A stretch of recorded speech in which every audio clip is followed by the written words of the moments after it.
సభాధ్యక్షులు, వామపక్ష నేతలు, విద్యార్థి సంఘాలకు, తర్వాత పేరెంట్స్ అందరికీ కూడా టీపీఏ తరపున నమస్కారాలు. సో ఈటింగ్కు ముందు మీటింగ్ జర కష్టంగా ఉంటుంది, నేను ఎక్కువ టైం తీసుకోను. ఒకటి, ఇవాళ రాష్ట్రంలో జ్ఞానాన్ని అమ్ముకునే విధానం ఈ రాష్ట్రంలో ఉంది. జ్ఞానాన్ని అమ్ముకున్న రాష్ట్రం ఎప్పుడు కూడా అది పేద ప్రజలకు నష్టం జరుగుతుంది. కాబట్టి ఇవాళ ప్రైవేట్ స్కూళ్ళు చారిటీ పేరు మీద నడుపుతున్న దందా అది బ్లాక్ మనీ దందా సెంటర్స్ అవి. కాబట్టి జిఎస్టీ నుంచి కూడా మినహాయింపు చేశారు ఆ బ్లాక్ మనీ సెంటర్లు. కాబట్టి ప్రైవేట్ స్కూళ్ళు నిజంగా చారిటీ సెంటర్లా లేకపోతే వ్యాపార సంస్థలా? వ్యాపార సంస్థలైతే వాటి మీద ఒక రెగ్యులేట్ చేయాలి, అది ప్రభుత్వం బాధ్యత. లేదంటే ఇష్టం వచ్చినట్టు దోపిడీ చేసుకో, మేము చూసుకుంటూ కూర్చుంటామంటే మీరు ఎందుకున్నారు?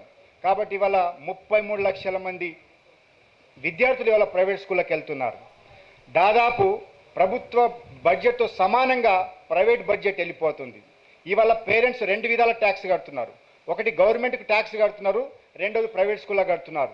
కాబట్టి ఇదంతా దీంట్లో పాలిటిక్స్ ఉంది.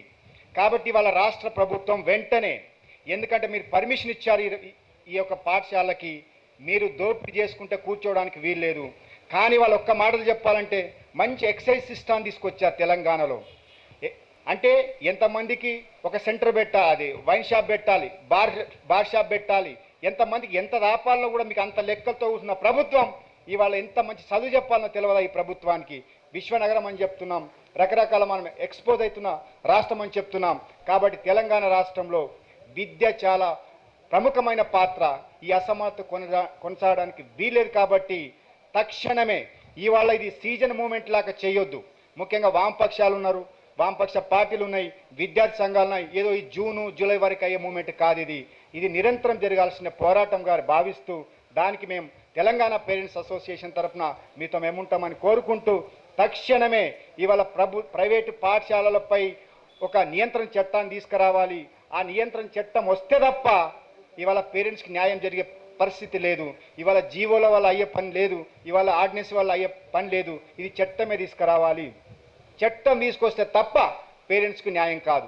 అందుకోసం ఇవాళ ఇంకొకటి, ప్రైవేట్ స్కూళ్ళనేమో విపరీతమైన ఆర్థిక దోపిడీ జరిగితే ఇవాళ ప్రభుత్వ పాఠశాలలో సామాజిక దోపిడీ జరుగుతుంది.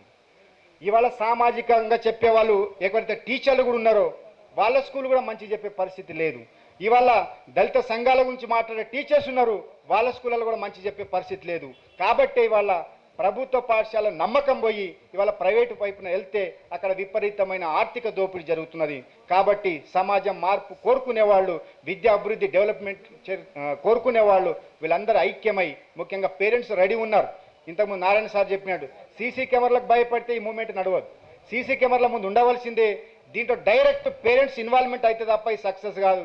ఏ నేతలు, రాజకీయ నాయకులు లేకపోతే ఇంకొకరు మీద ఆధారపడడం కాదు. రాజకీయ నాయకులకు మనకు అండ ఉండాలా, వాళ్ళతో పాటు మనం నడవాలి.